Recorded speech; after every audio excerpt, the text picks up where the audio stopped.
열왕기상 5장입니다.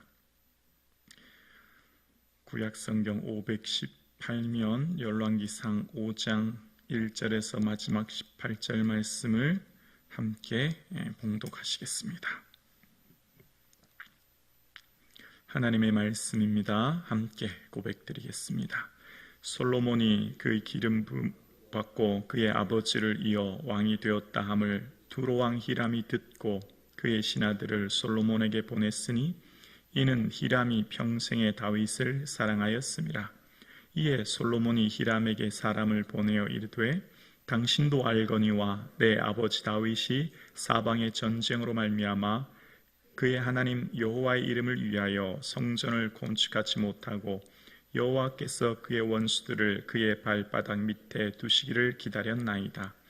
이제 내 하나님 여호와께서 내게 사방의 태평을 주심에 원수도 없고 재앙도 없도다.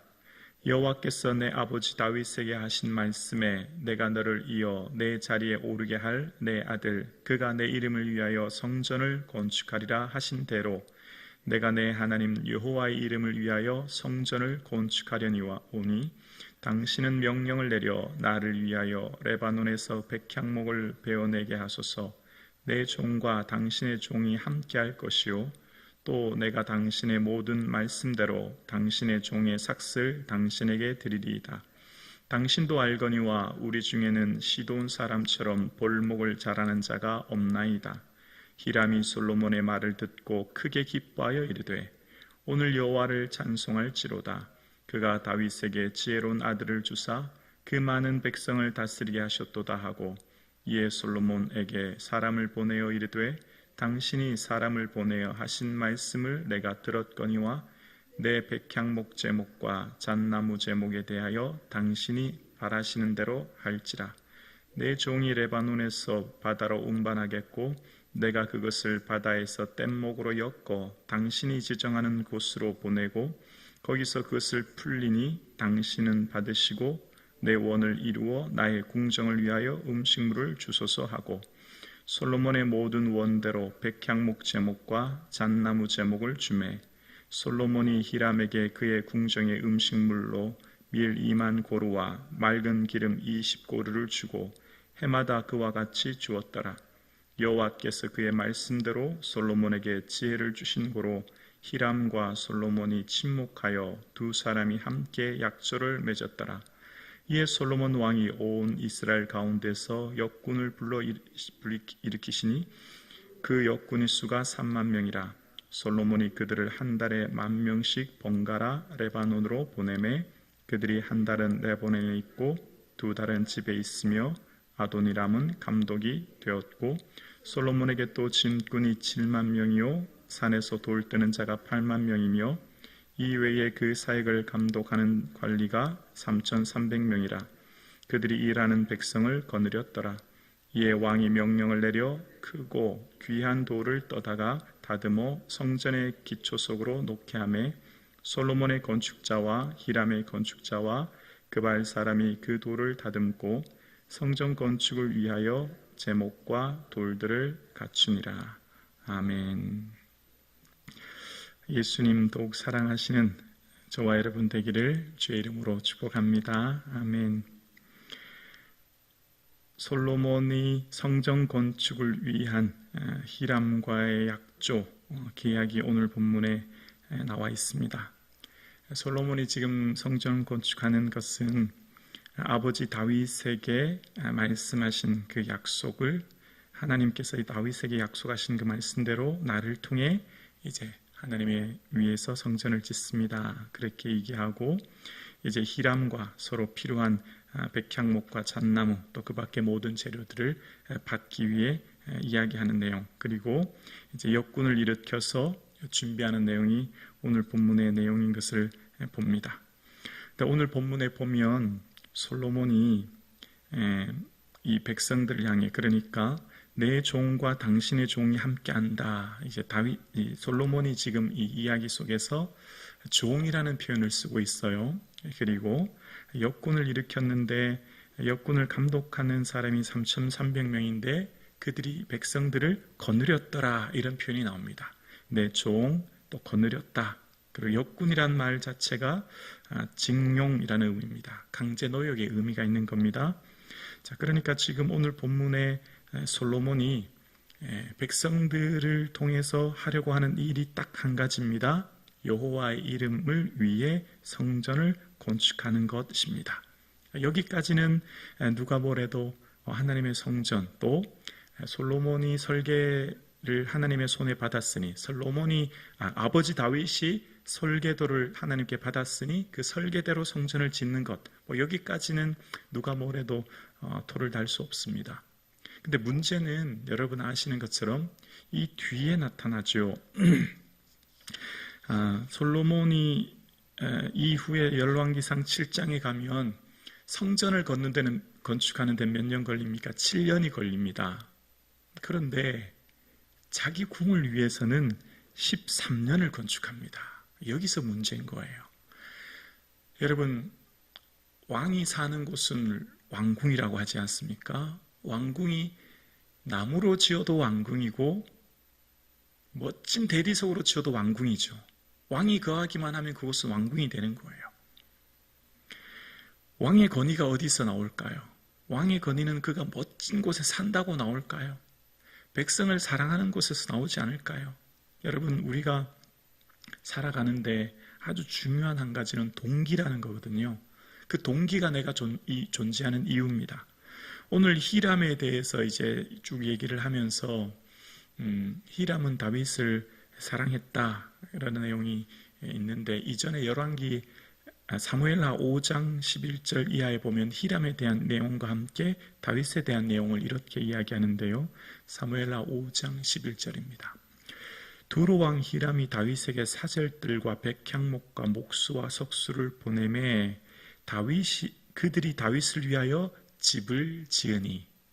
다윗에 대한 표현은요, 왕궁을 몇 년 동안 지었다 이런 게 없어요. 그냥 다윗을 위한 집이라는 표현만 나오죠. 어쩌면 이 표현 속에 다윗은 최소한의 자신의 필요만을 위한 집이었다는 것을 생각해 볼 수 있어요. 왜 그랬을까? 솔로몬은 13년이라는 엄청난 시간 동안 자기를 위해 멋진 궁을 짓고, 그렇지만 다윗은 자신을 위해 집을 지었다 라는 표현만 나와요. 왜 그렇게 했을까? 사무엘하 5장 12절에 보면 다윗이 이렇게 고백합니다. 다윗이 여호와께서 자기를 세우사 이스라엘 왕으로 삼으신 것과 그의 백성 이스라엘을 위하여 그 나라를 높이신 것을 알았더라. 이게 아주 중요한 고백이에요. 다윗이 왜 존재하는가? 내가 왜 왕이 되어서 지금 이 자리에 앉아 있는가? 그 백성을 위해 있다라는 고백입니다. 여러분, 주객전도라는 말이 있죠. 배보다 배꼽이 더 크다는 말. 왕이 백성을 위해 존재해야 됩니까? 백성이 왕을 위해 존재해야 됩니까? 여러분, 왕은 백성을 위해 살피고 백성의 모든 것을 위해서 존재하는 왕이 되어야 되는데, 다윗은 그것을 너무나 잘 알고 있었어요. 그 백성 이스라엘을 위하여 하나님 나를 높이셨고 내가 지금 이 자리에 있다. 그래서 분명한 자기 정체성이 있었기 때문에 다윗의 생애 동안 자신의 멋진 궁을 짓고 자신이 누리려고 하지 않았어요. 여러분, 이 고백 속에 우리가 하나님 오늘 본문은 우리에게 뭘 말해줄까요? 내가 하나님을 위해 존재하는가? 하나님이 나를 위해 존재하는가? 라는 질문이에요. 내 뜻을 이루기 위해 하나님이 존재하는가? 하나님의 뜻을 이루기 위해 내가 존재하는가? 그 고백을 해야만 우리의 오늘 삶의 이유와 목적이 새로워진다는 겁니다. 솔로몬은 늘 오늘 본문에 이야기하면서 여호와의 이름을 위하여, 다른 말로 말하면 하나님의 영광 위해 내가 이렇게 한다는 거예요. 하나님의 영광 위해서. 하나님의 영광 위해 하는데 문제는 내 종이라고 얘기하고 거느렸다고 얘기하고 역군을 일으키는 본문의 내용이 오늘 본문에 이야기됩니다.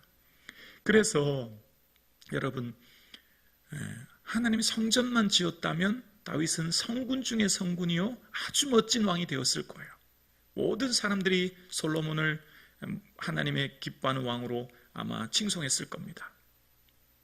근데 문제는요, 솔로몬이 성전만 7년을 지은 게 아니라 성전의 2배 시간 가까이 되는 13년 동안 자기 궁을 짓고, 여기서 끝이면 또 다행이죠.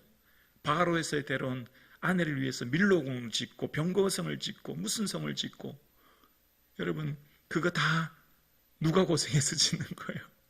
백성이 고생해서 짓는 거잖아요. 그래서 문제가 언제 생기죠? 그 아들 때에 생기는 거예요. 르호보암 왕 때 백성들이 말하잖아요. 왕의 부친이 우리의 멍에를 무겁게 하였으니 왕은 우리를 위하여 가볍게 하라 하소서. 우리 너무 힘듭니다. 우리 짐이 지금 너무 힘듭니다. 좀 가볍게 해주십시오. 그랬더니 르호보암 왕은 늙은 사람들의 왕을 듣고 가볍게 해줘야 되는 젊은 소년들의 말을 듣고, 내 아버지는 채찍으로 너희를 징계하였으나 나는 정갈로 너희를 징계하리라. 더 독하게, 더 힘들게, 더 중한 짐을 지웠다는 겁니다. 왜 이런 일이 있었을까요? 내가 왜 존재하느냐, 이 존재 이유가 너무너무 중요한 거예요. 다윗은 내가 왜 하나님 이스라엘 위에 세우셨는가? 백성 위에 나를 세우셨다. 이 백성 위에 내가 지금 이 왕의 자리에 앉아있다. 그걸 알았기 때문에 다윗이 다윗으로서 하나님이 기뻐하는 일들을 하며 절제하며 삶을 살아냈던 거죠. 성경은 우리에게 끊임없이 말합니다. 너는 왜 존재하느냐? 내가 오늘 사는 삶의 이유가 뭐냐? 오늘 왜 신앙생활하냐? 오늘 왜 예배드리고 왜 기도하고 오늘 왜 봉사하느냐? 하나님이 날 위해 존재하느냐? 내가 하나님 위해 존재하느냐? 내 뜻 이루기 위해 내가 신앙생활하고 봉사하느냐? 하나님 뜻 이루기 위해 내가 오늘도 사느냐? 오늘 함께 예배드리시는 사랑하는 성도님, 우리가 주를 위해 존재하는 줄로 믿습니다. 자, 그럼 다음 질문입니다. 우리의 삶에 늘 예리하게 분별해야 될 것이 있어요. 나의 욕망이냐 비전이냐라는 거예요. 하나님의 영광이냐 나의 영광이냐는 것입니다. 내 뜻이냐 하나님의 뜻이냐는 겁니다. 모든 사람들이 다 이렇게 얘기해요. 하나님 영광 위에 내가 오늘도 산다. 하나님의 영광 위에 내가 오늘도 헌신한다. 하나님의 영광 위에 내가 이렇게 한다. 모든 사람들이 다 명목은 말은 다 하나님의 영광이라고 얘기합니다. 근데 정말 내가 하나님의 영광 위에 내가 오늘도 이 일을 하고 내가 살아가느냐, 아니면 내 뜻과 내 영광, 내 의의를 드러내느냐, 그 기준이 뭘까요? 저는 그 기준이 희생이라고 생각합니다. 희생이 있느냐, 주님을 위해 내가 희생이 있느냐 희생이 있지 않느냐가 아주 결정적인 차이라고 생각해요. 희생이 있을 때 그럼에도 불구하고 순종할 수 있는 겁니다. 예수님께서 내 뜻대로 마옵시고 라고 하는 그곳에서는 뭐가 있었죠? 십자가라는 희생이 있었지 않습니까? 솔로몬이 지금 왕으로서 희생이 있습니까? 희생 전혀 없습니다. 누리기만 하지, 백성을 이용하기만 하지. 오늘 우리의 신앙생활에서 이것이 너무나 중요합니다. 내가 오늘도 신앙생활하는 이유, 살아가는 삶의 이유가 하나님의 영광이며 하나님의 뜻이라면 내가 정말 그 하나님을 위해 내 삶을 드릴 수 있고 내려놓을 수 있고 또한 주의 뜻을 위해 나를 온전히 희생할 수 있느냐, 그럼에도 불구하고 순종할 수 있느냐, 이것이 어쩌면 우리의 삶의 기준이 될 수 있는 거죠. 오늘 솔로몬은 많은 역군을 일으킵니다. 수많은 사람들이 성전을 위해, 이후에 왕궁을 위해, 이후에 수많은 궁을 위해 짓기 위해 고생하며 수고하는 것을 봅니다. 솔로몬은 자신의 정체성이 자신의 삶의 아버지처럼 그 백성 이스라엘을 위해 나를 높이셨다는 것을 알지 못했기 때문에 이런 일이 있었던 거죠. 다윗은 알았습니다. 내가 왜 왕이 되었는지, 하나님이 나를 왜 세웠는지를 분명히 알았기 때문에 삶을 살아가는 동기와 목적이 분명했습니다. 여러분, 오늘 우리가 왜 이 예배를 드리고, 오늘 우리가 왜 주님 앞에 나와 헌신하며, 오늘 우리가 왜 주님 앞에 이렇게 기도합니까? 하나님의 뜻이 나를 통해 이 땅에 드러나는 이 하루 되기를 주의 이름으로 축원합니다.